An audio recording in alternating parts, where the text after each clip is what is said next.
Hello बच्चों, तो चलिए इस प्रश्न को पढ़ते हैं। निम्नांकित वक्रों का एक्स अक्ष एवं दी हुई कोटियों के मध्य स्थित क्षेत्र का क्षेत्रफल ज्ञात कीजिए।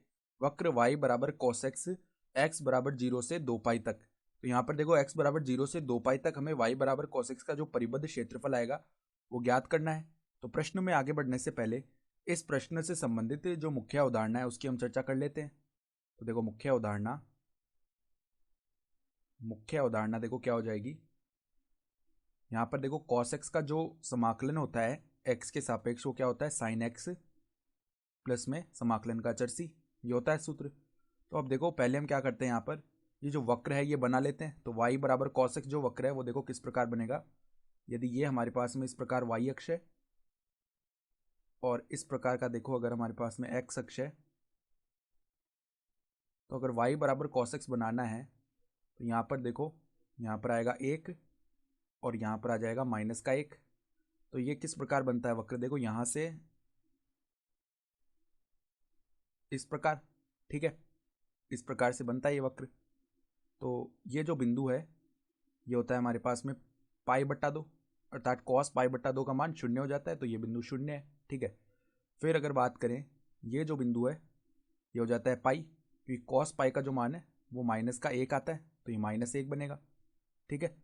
फिर यहाँ पे देखो हमारे पास में ये जो बिंदु है, कौन सा बिंदु, ये वाला बिंदु, ये आता है 3 पाई बट्टा 2, तो 3 पाई बट्टा 2।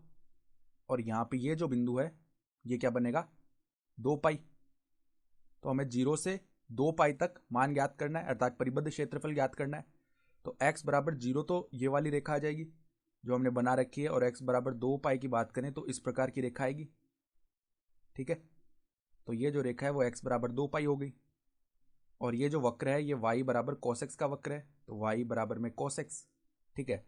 तो परिबद्ध क्षेत्रफल कौन सा आएगा, देखो ये वाला जो क्षेत्रफल है ये हमारे पास में परिबद्ध क्षेत्रफल आएगा, देखो इस प्रकार का, ठीक है। ये पूरा क्षेत्रफल हमें यहाँ पे ज्ञात करना है। तो यहाँ पर देखो हम देख पा रहे हैं कि 0 से पाई बट्टा 2 में जो है वो cos x x अक्ष के ऊपर है, तो y बराबर में cos x आ रहा है। लेकिन पाई बट्टा 2 से 3 पाई बट्टा 2 में हम क्या देख पा रहे हैं, जो यहाँ पे वक्र है वो x अक्ष के नीचे जा रहा है, तो यहाँ पर cos x का मान माइनस में बनेगा। यानी कि हम क्या देख पा रहे हैं कि अगर 0 से हम बात करें पाई बट्टा 2 तक, ठीक है, तो उसमें जो y बराबर हम कौन सा फलन काम में लेंगे, cos x काम में लेना है, ठीक है, क्योंकि x अक्ष के ऊपर आ रहा है। लेकिन पाई बट्टा 2 से अगर हम बात करें किसकी, 3 पाई बट्टा 2 तक, तो ये जो वक्र है ये x अक्ष के नीचे जा रहा है, तो यहाँ पर y बराबर में माइनस cos x लिखना पड़ेगा, ठीक है। और 3 पाई बट्टा 2 से 2 पाई तक बात करें तो 3 पाई बट्टा 2 से अगर हम बात कर लेते हैं किसकी, 2 पाई की, ठीक है। तो यहाँ पर ये जो वक्र है ये क्या है, ये ऊपर है x अक्ष के, तो यहाँ पर भी y बराबर cos x, ये परिभाषा आएगी फलन की। तो अब देखो अगर हम इस क्षेत्रफल को बोल लेते हैं a1, इस क्षेत्रफल को बोल लेते हैं a2 और इस क्षेत्रफल को बोल लेते हैं a3, तो हमारा जो अभिष्ट क्षेत्रफल है वो किसके बराबर आएगा, अभिष्ट क्षेत्रफल बराबर में क्या बनेगा, बराबर में a1 प्लस में a2 प्लस में a3 लिख सकते हैं।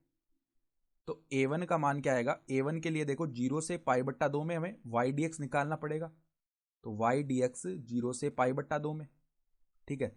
फिर प्लस में a2 के लिए पाई बट्टा 2 से 3 पाई बट्टा 2 तक जा रहे हैं, तो पाई बट्टा 2 से 3 पाई बट्टा 2 तक हमें y dx निकालना पड़ेगा, ठीक है। प्लस में यहाँ पर a3 के लिए हमें 3 पाई बट्टा 2 से 2 पाई तक किसका मान निकालना पड़ेगा, y dx का मान। तो यहाँ पे देखो अभिष्ट क्षेत्रफल क्या बनेगा, अभिष्ट क्षेत्रफल बराबर में समाकलन, देखो पहले के लिए जो फलन की परिभाषा रहा है 0 से पाई बट्टा 2 में वो क्या है हमारे पास में cos x, तो cos x dx आएगा 0 से पाई बट्टा 2 में। फिर प्लस में देखो अगर हम बात करें पाई बट्टा 2 से 3 पाई बट्टा 2 में, तो फलन की परिभाषा है माइनस cos x, तो यहाँ पर माइनस cos x आएगा तो माइनस बाहर ले लिया, तो यहाँ पर पाई बट्टा 2 से 3 पाई बट्टा 2 और अंदर हो गया cos x dx। फिर प्लस में देखो 3 पाई/2 से अगर हम 2 पाई की बात करें तो फलन की परिभाषा है cos x dx। तो यहाँ पर समाकलन कर लेते हैं। तो ये तो sin x हो गया और यहाँ पर सीमा लगेगी 0 से पाई/2, माइनस में यहाँ भी sin x हो गया और सीमा लग जाएगी पाई/2 से 3 पाई/2। ठीक है, ये लगेगी हमारे पास में सीमा। फिर देखो प्लस में यहाँ भी sin x हो गया और सीमा लग जाएगी 3 पाई/2 से 2 पाई तक। तो पहले ऊपरी सीमा लगाते हैं, फिर माइनस में निचली सीमा होती है। तो ये बन गया sin पाई/2 का मान 1, माइनस में sin 0 का मान 0 आ जाएगा। ठीक है, फिर माइनस में देखो यहाँ पर क्या आएगा, sin 3 पाई/2 का मान निकालेंगे। ठीक है, तो sin 3 पाई/2 का जो मान है वो किसके बराबर होता है, -1 के। तो यहाँ पर -1 आएगा।